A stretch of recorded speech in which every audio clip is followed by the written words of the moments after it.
बिस्मिल्लाहिर्रहमानिर्रहीम। अस्सलाम वालेकुम students, this is Syed Mohammad Huzaifa. और आज जो हम सवाल देख रहे हैं वो सितंबर 2020 अटैम्प्ट का क्वेश्चन नंबर 7 IFRS 15 के ऊपर एक सवाल आया। सवाल के 3 पार्ट हैं टोटल। मैंने अभी सिर्फ पहला पार्ट आपके सामने रखा है, बाकी के 2 पार्ट हम आगे चल के देखते हैं।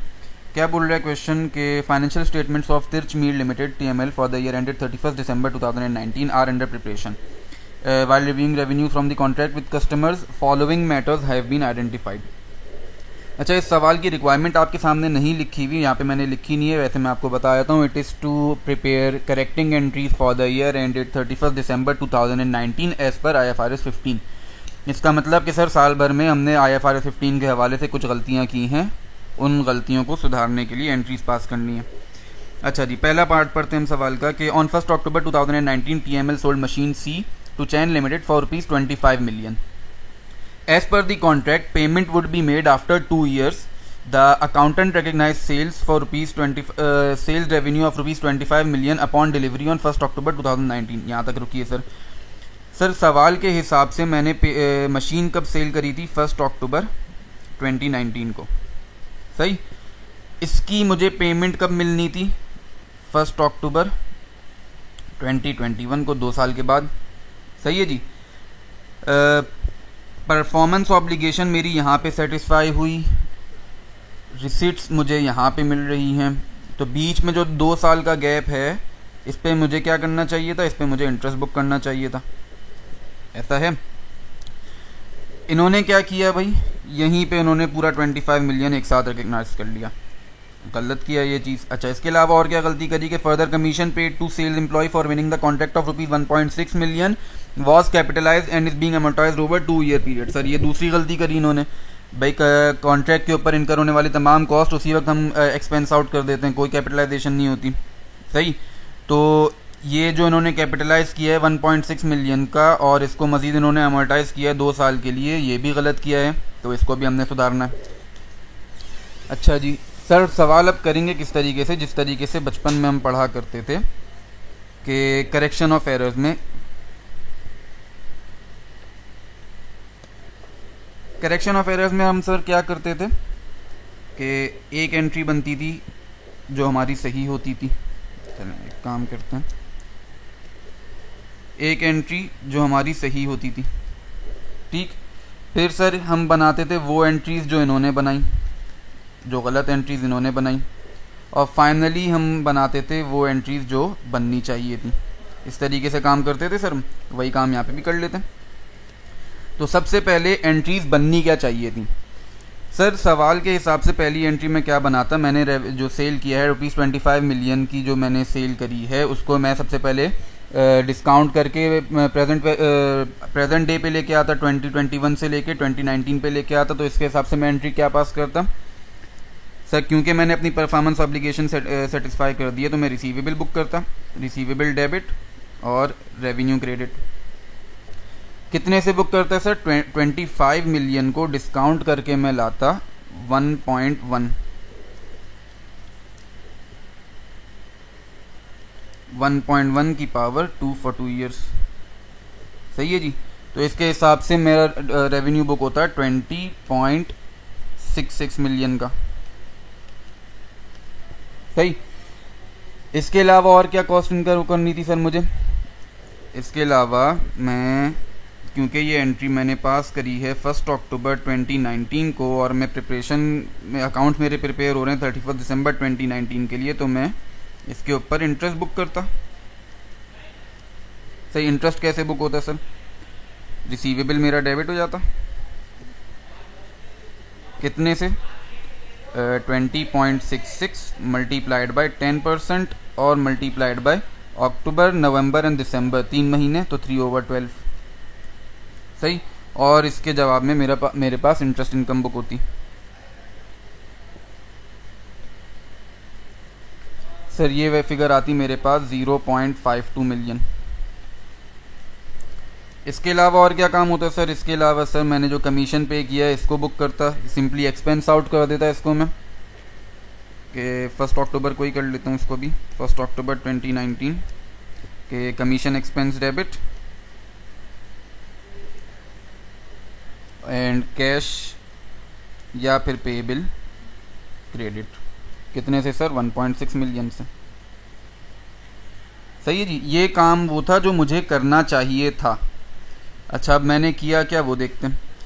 Sir, the accountant recognize sales revenue of ₹25 million upon delivery. जिस दिन डिलीवरी हुई हमने पूरा का पूरा रेवेन्यू उसी दिन बुक कर लिया, यानी 1 अक्टूबर 2019 को मैंने क्या एंट्री पास करी, मैंने रिसीवेबल बुक किया और रेवेन्यू उसके जवाब में 25 मिलियन पूरा बुक कर लिया, कोई डिस्काउंटिंग का काम किया ही नहीं मैंने। ठीक है जी। इसके बाद और क्या किया इसके अलावा sir? Commission paid to sales employ for the winning of the contract was capitalize कर दिया मैंने 1 अक्टूबर 2019 को एक कॉन्ट्रैक्ट कॉस्ट। सही सर, ये मैंने गलत किया। वैसे एंट्री क्या बननी चाहिए थी इसकी? 1.6 मिलियन की मैं एंट्री पास करता और कैश के जवाब में 1.6 मिलियन मैंने कैपिटलाइज कर दिया। और इसके बाद क्योंकि वो बोल रहा है 2 साल का अमोर्टाइज किया है तो 31 दिसंबर को मैं इसकी अमोर्टाइजेशन भी कर रहा होता। 31 दिसंबर 2019 को मैं अमोर्टाइजेशन एक्सपेंस चार्ज करता और contract cost credit. Sir 1.6 divided by 2, मैं यहाँ पे लिख लेता हूँ, 1.6 डिवाइडेड बाई 2 मल्टीप्लाइड बाय 3/12 3 महीनों के लिए। तो सर ये मेरे पास अमाउंट आती 0.2 मिलियन की। सही है सर।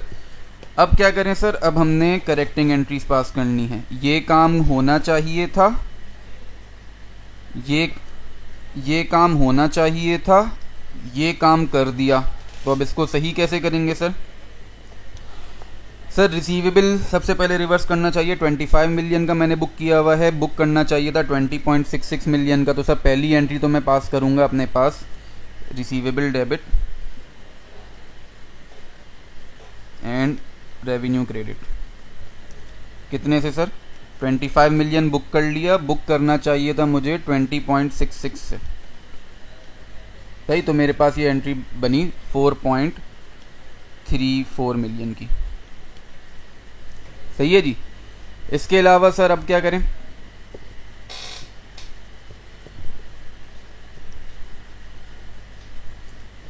सर ये वाली एंट्री हमारी कहीं पे आई नहीं, बिल्कुल गायब पड़ी हुई है। जाहिर सी बात है, जब मैंने उसको अमोर्टाइज नहीं की, डिस्काउंट नहीं किया, तो मैंने इसके ऊपर इंटरेस्ट इनकम बुक नहीं करी होगी, तो इस चीज़ को भी मुझे बुक करना चाहिए। तो मतलब एक एंट्री जो कम्प्लीटली ओमिट हो गई है, receivable debit and interest income credit. कितने से सर? 0.52 मिलियन से। सही है सर। अच्छा, अब कॉन्ट्रैक्ट कॉस्ट के लिए या कमीशन एक्सपेंस के लिए हम क्या करें सर? सबसे पहले तो इस कॉन्ट्रैक्ट कॉस्ट को हमें रिवर्स करना होगा। सही, 1.6 मिलियन ये रिवर्स होगा हमारा। इसके साथ साथ सर ये अमोर्टाइजेशन जो हमने बुक करी है ये भी रिवर्स होगी और ये कमीशन एक्सपेंस हमारा बुक होगा। सर इसकी मैं कंबाइंड एंट्री कैसे पास करूं? तो सिंपल, सबसे पहली चीज़ तो मेरे पास आएगी कमीशन एक्सपेंस की।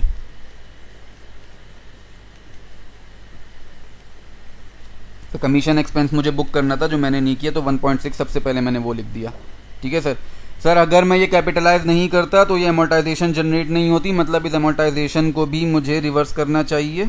तो अगली एंट्री मेरी पास हुई अमोर्टाइजेशन 0.2 मिलियन से मैंने क्रेडिट करी, डेबिट हुई थी, इसको रिवर्स करने के लिए क्रेडिट किया। अच्छा सर, कॉन्ट्रैक्ट कॉस्ट का यहाँ पे कोई ज़रूरत नहीं थी क्योंकि एक्सपेंस था, मुझे फॉरेन एक्सपेंस आउट करना था। 1.6 मिलियन से मैंने बुक की थी कॉन्ट्रैक्ट कॉस्ट, 0.2 मिलियन से उसको अमोर्टाइज किया, तो नेट पे मेरे पास कॉन्ट्रैक्ट कॉस्ट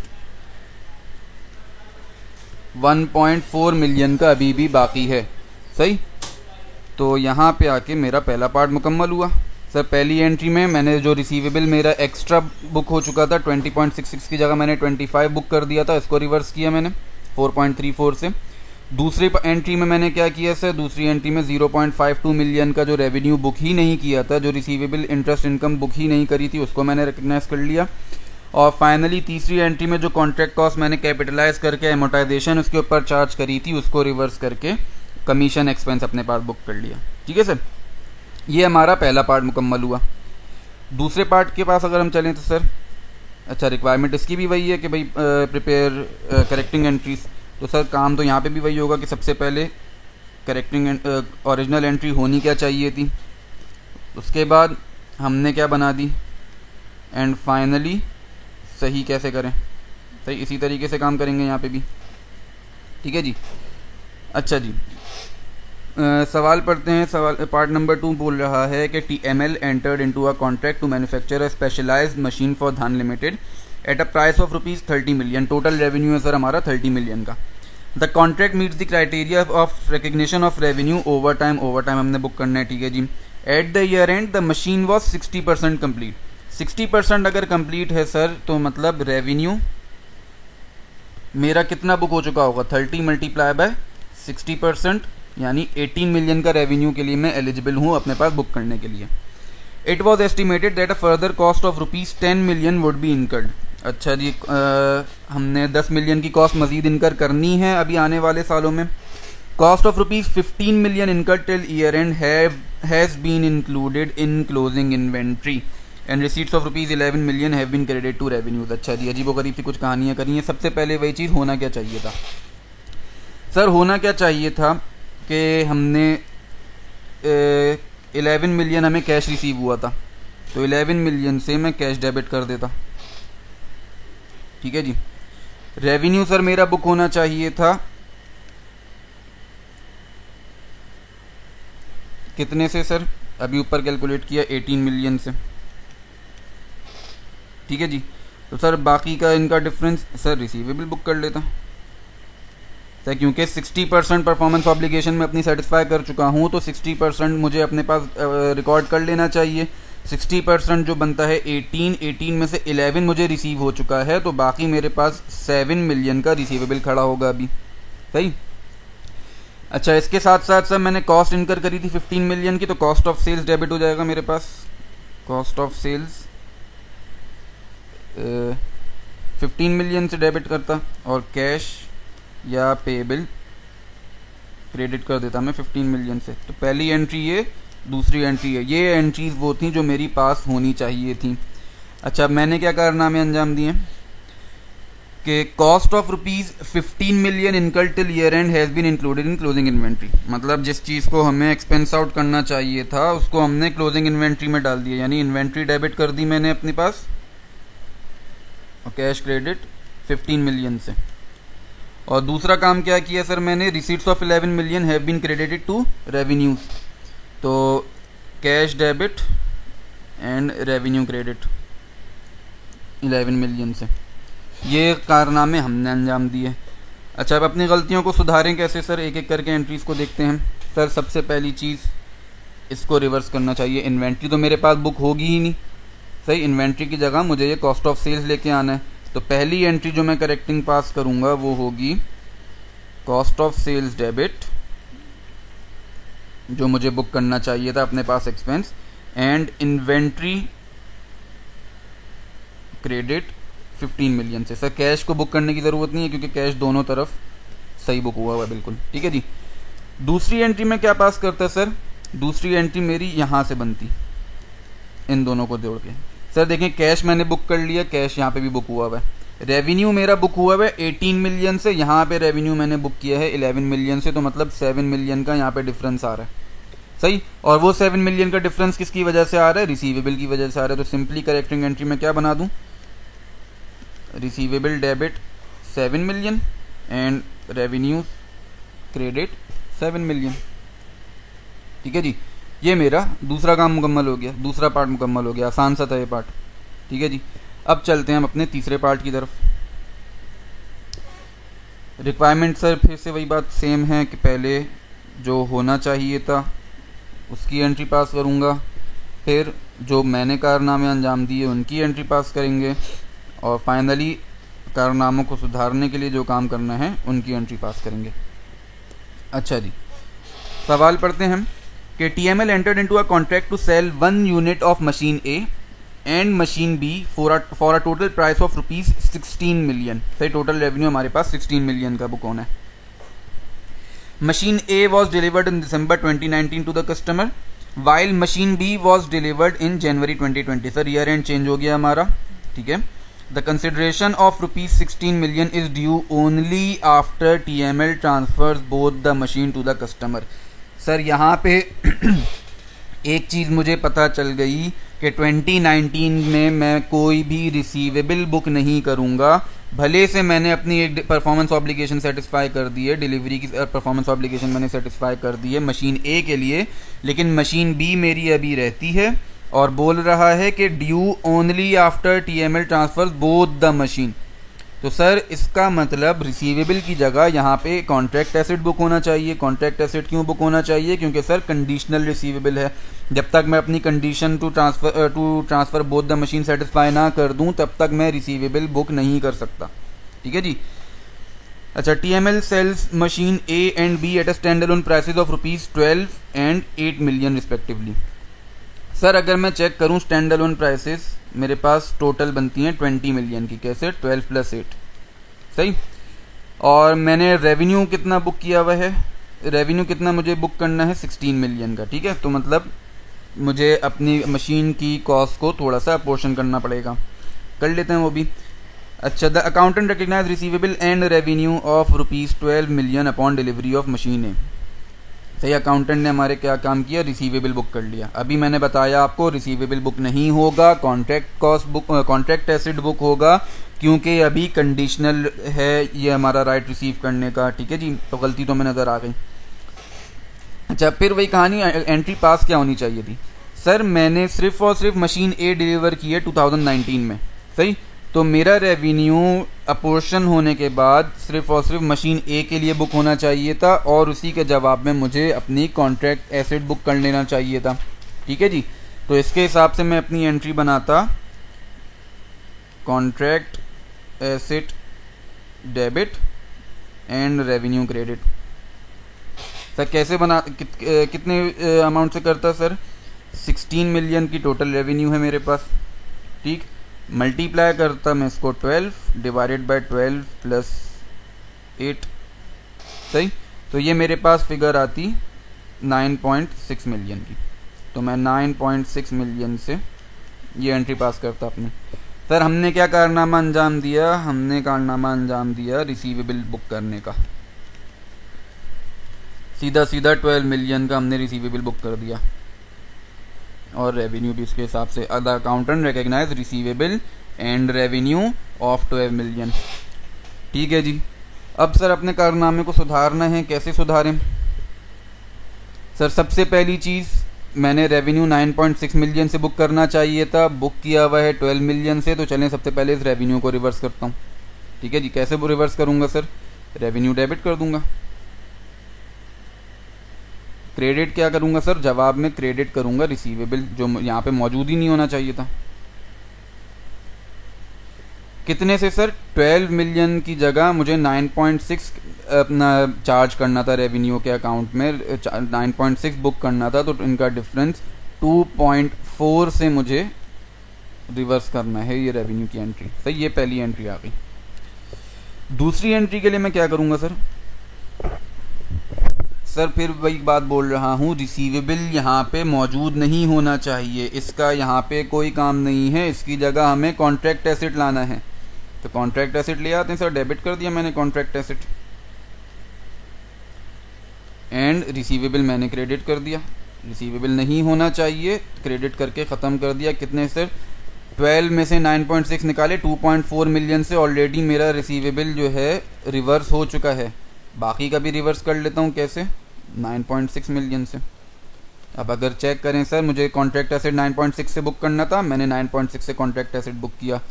मुझे रेवेन्यू 9.6 मिलियन का बुक करना था, मैंने बुक किया हुआ था 12 मिलियन का, तो 2.4 मिलियन को मैंने रिवर्स कर दिया। रिसीवेबल जो मैंने गलत बुक कर लिया था 12 मिलियन का, उसको मैंने 2.4 एंड 9.6 करके दो पोर्शंस में, दो एंट्रीज में कर करके अलग मैंने अपनी बुक से निकाल दिया। सही सर, तीनों पार्ट्स हमारे यहाँ पे आके मुकम्मल हुए। उम्मीद है तीनों पार्ट्स आपको समझ में आएंगे। अच्छा, यहाँ पे एक चीज़ और कि सर जब तीसरी मशीन हम बुक कर लेंगे तो उसके बाद की एंट्री मैं वैसे ही बता देता हूँ, वैसे रिक्वायरमेंट तो नहीं है। जब दूसरी मशीन 2020 में हम क्या कहते हैं प्रोवाइड कर देंगे तो कॉन्ट्रैक्ट एसेट को रिवर्स करके हम रिसीवेबल में डाल देंगे, नई मशीन को भी हम रिसीवेबल बुक करके रेवेन्यूज़ का बुक कर लेंगे। अच्छा जी, उम्मीद है सर आपको ये सवाल समझ में आया होगा। थोड़ा सा टेक्निकल सा था, सोचना बहुत ज़्यादा पड़ रहा था इसमें, लेकिन आसान भी था कि अगर आपके कॉन्सेप्ट्स क्लियर हो तो सवाल में कोई प्रॉब्लम नहीं होगी। उम्मीद है आपको सवाल समझ में आया होगा। इंशाल्लाह फिर आपसे मुलाकात होगी अगले सवाल में। अस्सलाम वालेकुम।